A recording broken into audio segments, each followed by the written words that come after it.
Escolher uma faculdade é algo relativamente simples, basta saber as perguntas certas a fazer. Vamos lá?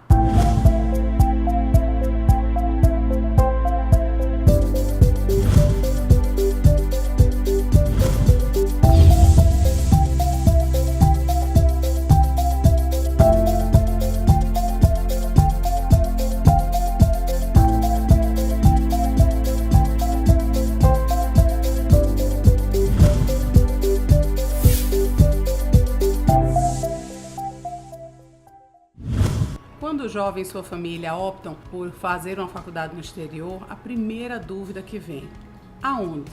A gente só conhece as grandes faculdades renomadas que vimos em filmes ou então escutamos ou lemos sobre elas em artigos de revista ou jornal. Pois bem, chegou a hora de fazer a escolha para a sua faculdade.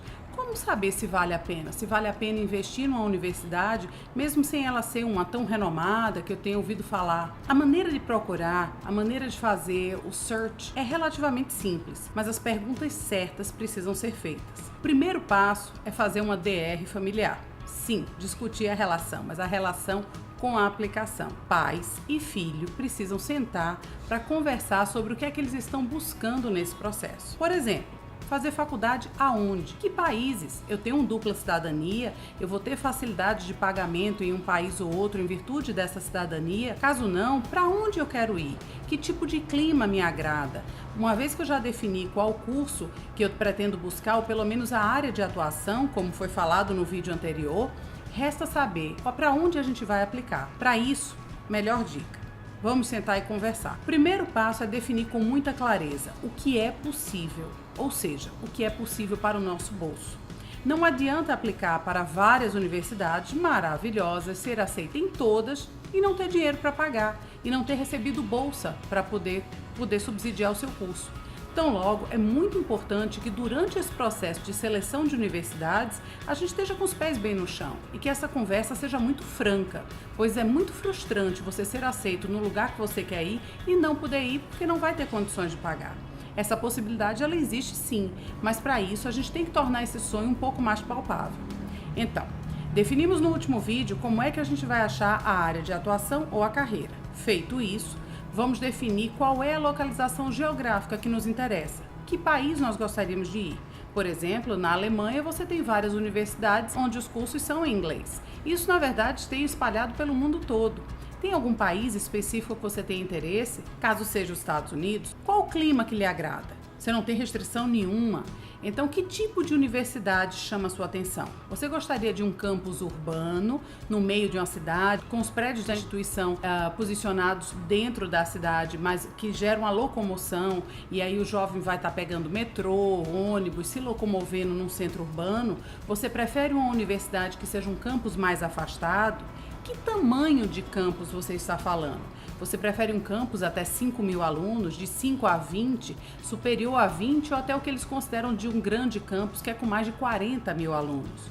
Isso são questões que precisam ser avaliadas. A gente precisa definir se você tem interesse que o aluno more no campus ou more fora. O recomendável é que o aluno more no campus pelo menos no seu primeiro ano. Isso é fundamental porque ele vai estar longe da família e precisa do apoio, do aconchego do campus para estar fazendo amizade, não ficar excluído, não ficar preso no apartamento sem ter com quem conversar. Quando você está no campus, tem N atividades a qual o aluno pode participar, o que vai fazer com que ele amplie seu círculo social, conheça novas pessoas e até desperte para as questões da sua carreira, para o que é que ele está fazendo, possibilidades de estágio, por aí vai. Afinal de contas, conversando e trocando experiências é um processo extremamente enriquecedor nesse momento que o aluno, que o jovem, ele está despertando para a vida, saiu do ninho da sua casa e está começando a explorar. Uma vez que você define que o tamanho do campus que lhe interessa, o tipo de campus, se urbano, rural, grande, pequeno, em grandes centros ou no estado, de repente, uma coisa que você tem que levar em consideração, a distância.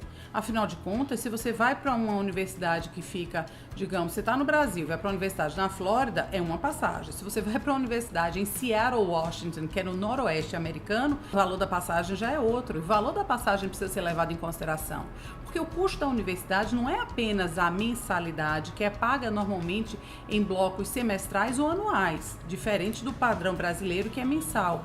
mas sim de todos os custos que envolvem passagens aéreas, custo com estadia e alimentação, livros, material didático como um todo. Um curso de arquitetura, por exemplo, requer uma série de itens que você vai ter que comprar na sua lista de material escolar, além dos livros. Então são coisas a serem levadas em consideração na hora de traçar o orçamento. Mas na hora que você fez isso, já está sabendo mais ou menos a área de atuação, mais ou menos o tipo de campus que quer, definir o clima. Qual o tipo de clima que você gostaria? Você gostaria de morar num estado mais interiorano, mais tranquilo? Você quer morar num estado costeiro, perto da praia, das montanhas? Você quer neve? Você quer calor? O que é que você quer, né? O que é que nós estamos buscando? Então, nesse processo, muito interessante é você buscar os rankings. Você entra, por exemplo, para a área de ciências da computação. Então você procura nos rankings que estão disponíveis no Google, basta você botar ranking de faculdades de ciências da computação em tal país, Estados Unidos, Canadá, Portugal, França, seja onde for, aí você vai ver o ranking das universidades. Aí você começa a ver como é que elas classificam dentro dos critérios que lhe importam. E assim você começa a traçar o nome de algumas universidades que começam a chamar a sua atenção. Paralelo a isso, você precisa então fazer um trabalho mais minucioso, que é do aluno, junto com a família, sentar e olhar minuciosamente no site de cada uma dessas instituições. Olhar o processo de admissões, quais são os requisitos para admissões, o que é que eles buscam, as provas do SAT e ACT, qual a pontuação que eles esperam, qual é o GPA, o Grade Point Average, a sua média de notas universitárias, o que é que eles estão querendo buscar no perfil do universitário. E aí a gente volta a questões como voluntariado, as atividades extracurriculares. Quando você vê o que a universidade está buscando, o que é que ela está querendo, e você está botando tudo isso naquela sua planilha, né? Você monta uma planilha, bota o nome das universidades, os custos, as expectativas para admissões, então você começa a se comparar como aluno com a expectativa dessas universidades. O interessante é fazer uma lista com 6 e aplicar para meia dúzia. Não muito mais do que isso, no máximo 8. Você aplica para uma, a qual está um pouco acima do seu padrão, ou seja, do que você tem a oferecer como aluno, certo? Mas é aquela que você bota como mega almejada e difícil de alcançar. Você pega uma ou duas que estejam totalmente dentro do seu padrão, com as suas notas, com os seus requisitos, e as demais você preenche com universidades muito boas também, que não são tão fáceis de entrar, mas são um pouco mais acessíveis. E assim você montou sua lista. Isso não é fácil, não é da noite para o dia, não leva um dia, nem uma semana, nem um mês. Isso é um processo que leva em torno o 2º ano do científico completo.